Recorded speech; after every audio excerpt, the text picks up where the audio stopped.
Good evening and welcome to Tucker Carlson Tonight. Leaders on both sides of the aisle in Congress, in the media, in our intelligence services, in virtually every overfunded think tank in Washington, have suddenly aligned tonight on a single point of agreement. America must go to war in Syria immediately. Bashar al-Assad cannot continue to lead that country. He must be overthrown. Assad is an evil man, they tell us. His latest crime is a chlorine gas attack carried out over the weekend by his forces against a rebel-held suburb of Damascus. Assad's poison gas suffocated children. Pictures of the aftermath of that are all over the internet, and they are horrifying. Assad is a monster. That's the official story. Almost everyone in power claims to believe it. The push to war in Syria, by the way, has united politicians from both sides. Lindsey Graham and Howard Dean typically agree on very little. Not much at all. But today they are both calling for war in Syria. Graham is demanding massive attacks on the Syrian military. Dean is going even further than that. On Twitter, he called the president, quote, a wimp for merely sending thousands of troops and launching tons of bombs at Syria. That's not enough for Howard Dean, who, as you may remember, once ran for president as the peace candidate. Tonight, he wants total war in Syria. Television pundits, of course, strongly agree. This morning, the foreign policy team over on MSNBC explained that it's far more important for American troops to fight in Syria than it is to secure our own border here in America. Watch. There's no question that now, all these years later, it is Donald Trump's challenge. He has to take action. He's spoken to Macron. What he ought to do is a coordinated action. There has to be a comprehensive response. As Trump leaves to fight his imaginary border war, he's leaving the real war where we could make a difference, and said he's turning it over to Assad and to Iran and to ISIS. This is something that Barack Obama wouldn't even do if confronted with these set of facts. Trump has to take action in Syria. Everyone nods sagely. That ought to make you nervous. Universal bipartisan agreement on anything is usually the first sign that something deeply unwise is about to happen, if only because there is nobody left to ask skeptical questions. And we should be skeptical of this, starting with the poison gas attack itself. All the geniuses tell us that Assad killed those children. But do they really know that? Of course they don't really know that. They're making it up. They have no real idea what happened. Actually, both sides in the Syrian civil war possess chemical weapons. How would it benefit Assad using chlorine gas last weekend? Well, it wouldn't. Assad's forces had been winning the war in Syria. The administration just announced its plans to pull American troops out of Syria, having vanquished ISIS. That's good news for Assad, and about the only thing he could do to reverse it and to hurt himself would be to use poison gas against children. Well, he did it anyway, they tell us. He's that evil. Please. Keep in mind, this is the same story they told us last April. Do you remember that? It was almost exactly a year ago. The new administration announced it was no longer seeking to depose Assad from power. Regime change was no longer our policy.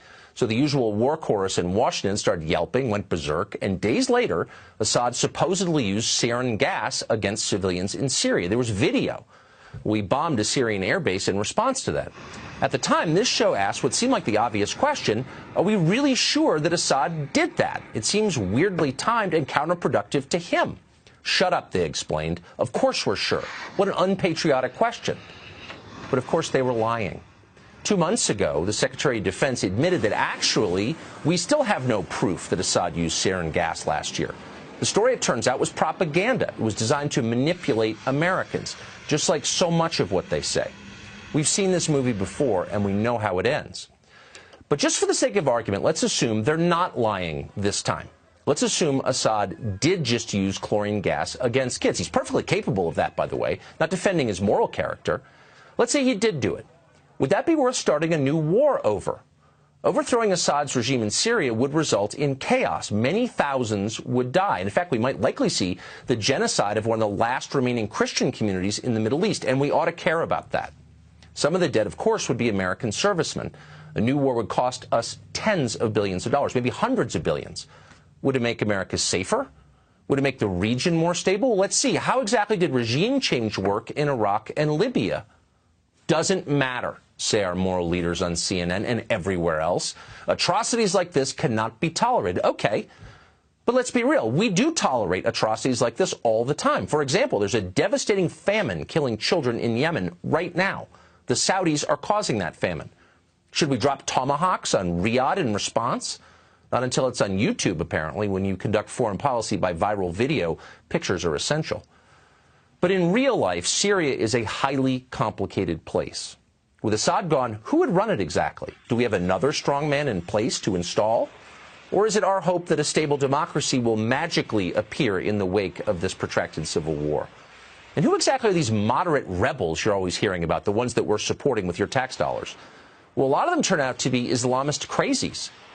For example, the city where the chemical attack just occurred is mostly controlled by the Army of Islam. It's a radical group that has called for establishing an Islamic state under Sharia law in Syria.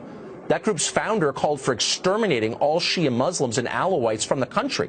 But we're supposed to wage a new war on this group's behalf. Why is that exactly? Back in 2013, when the Syrian civil war was still in its early days, one onlooker weighed in on Twitter. Here's part of what he wrote, quote, "We should stay the hell out of Syria. The rebels are just as bad as the current regime. What will we get for our lives and billions of dollars? Zero." In another tweet, he said this, quote, "Let the Arab League take care of Syria. Why are these rich Arab countries not paying us for the tremendous cost of such an attack?" And in yet another tweet, he said this, "What will we get for bombing Syria beside more debt and a possible long-term conflict?" Of course, you know who wrote that. It was Donald Trump. And he was right. And that's one of the reasons he got elected president.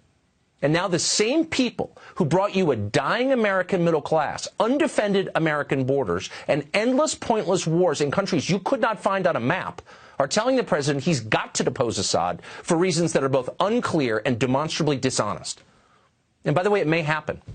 But before it does, Congress ought to consider a brand new constitutional amendment. Let's call it the Lindsey Graham Amendment. And here's what it would say. Congress shall topple no government until it finishes rebuilding the last government it toppled. And furthermore, talk show generals shall be required to personally visit the battlefield of every war they advocate for. End of amendment. That would have an immediate and positive effect. Let's hope it passes.